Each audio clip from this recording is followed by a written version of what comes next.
बिस्मिल्लाहिर्रहमानिर्रहीम। मैट्रिक तक ना मैट्रिक तक सारे स्टूडेंट रहे साइंस के असं पढ़ते होंगे सन कि जो दो मुख्तलिफ मालिक्यूल या दो अंसर कट्ठे होंगे लोहा बन जाता, चांदी बन जाती, सोना बन जाता, प्लैटिनियम बन जाता। अब अल्लाह ताला ने दो अंसर कट्ठे कर दिए। उम्मीद है इंशाल्लाह सोना बनाएंगे। साइंस की मद्देनजर रखिए, ਤੁਸੀਂ ਗੋਲਡ ਕਹਿ ਲਓ ਜਾਂ ਪਲੈਟੀਨੀਅਮ ਕਹਿ ਲਓ, ਜੋ ਮਰਜ਼ੀ ਕਹਿ ਲਓ, ਫਿਊਚਰ ਵਿੱਚ ਸਾਡਾ ਜਿਹੜਾ ਨਾ ਇਹ ਗੋਲਡ ਨਹੀਂ। ਦੂਸਰਾ ਅਲੀ ਸਾਹਿਬ ਨੇ ਜ਼ਿਕਰ ਕੀਤਾ ਸੀ ਕਿ ਉਹ ਅਸੀਂ ਅੱਗੇ ਉੱਥੇ ਜਾਂਦੇ ਸਾਂ ਰੱਖਿਆ ਹੈ। ਮੈਂ ਵੀ ਤੁਹਾਡੇ ਅਸੀਂ ਸਾਰੇ ਉੱਥੇ ਜਾਂਦੇ ਸਾਂ। ਯਕੀਨ ਹੈ ਕਿ ਚੀਜ਼ ਨੂੰ ਮਹਿਸੂਸ ਕੀਤੀ ਹੋਵੇ ਕਿ ਜਦੋਂ ਉੱਥੇ ਜਾਈਦਾ ਸੀ ਅਜੀ ਸਾਹਿਬ ਪਹਿਲੋਂ ਦੂਰੋਂ ਸਮੈਲ ਆਉਣੀ ਸ਼ੁਰੂ ਹੋ ਜਾਂਦੀ ਹੈ।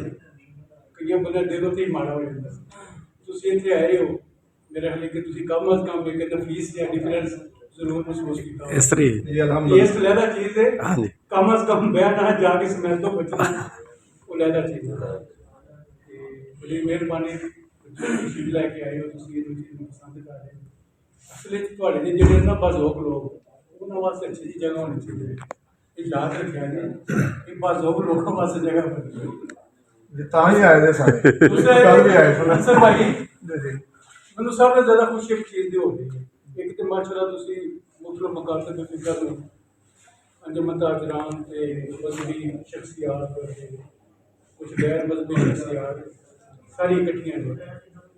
ਯਕੀਨ ਕਰੋ ਜਦੋਂ ਇਸ ਤਰ੍ਹਾਂ ਦੇ ਲੋਕ ਜਿਹੜੇ ਇਕੱਠੇ ਹੋ ਕੇ ਬਹਿੰਦੇ ਨੇ ਨਾ ਇਹਦੀ ਗੱਪਸ਼ਪ ਕਰਦੇ ਨੇ, ਜਿਵੇਂ ਤੁਸੀਂ ਮਾਸ਼ਾਅੱਲਾ ਕੁਝ ਤਕਰੀਰਾਂ ਕਰ ਰਹੇ ਹੋ, ਕੋਈ ਲਤੀਫੇ ਕਿੱਸਾ ਕਰ ਰਹੇ ਹੋ, ਇਹ ਖੁਸ਼ਕਿਸਮਤ ਹੁੰਦੀ ਉਸ ਇਲਾਕੇ ਦੀ ਉਹ ਲੋਕਾਂ ਦੀ ਕਿਤੇ ਇਸ ਤਰ੍ਹਾਂ ਦੇ ਲੋਕ ਇਕੱਠੇ ਬਹਿ ਕੇ ਤੇ ਗੱਪਸ਼ਪ ਕਰਦੇ ਨੇ। ਕੋਈ ਨਾ ਕੋਈ ਅੱਛੀ ਚੀਜ਼ ਨੂੰ ਡਿਸਕਸ ਕਰਦੇ ਨੇ, ਕੋਈ ਨਾ ਕੋਈ ਤਖਲੀਕੀ ਕੰਮ ਕਰਦੇ ਨੇ।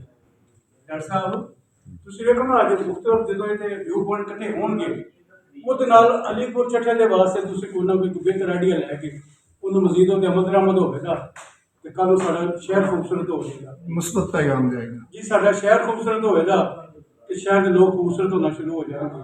ਤੇ ਜਨਾਬ ਇਹ ਭੱਟੀ ਸਾਹਿਬ ਅੱਜ ਤੁਹਾਨੂੰ ਕ੍ਰੈਡਿਟ ਜਾ ਰਿਹਾ ਹੈ ਕਿ ਤੁਸੀਂ ਖੂਬਸੂਰਤੀ ਦਾ ਇਜ਼ਹਾਰ ਜਿਹੜਾ ਜਾਂ ਖੂਬਸੂਰਤੀ ਦੀ ਸ਼ੁਰੂਆਤ ਅੱਛੀ ਜਗ੍ਹਾ ਤੋਂ ਕੀਤੀ ਹੈ ਤੇ ਸਾਡੀਆਂ ਦੁਆਵਾਂ ਤੁਹਾਡੇ ਨਾਲ।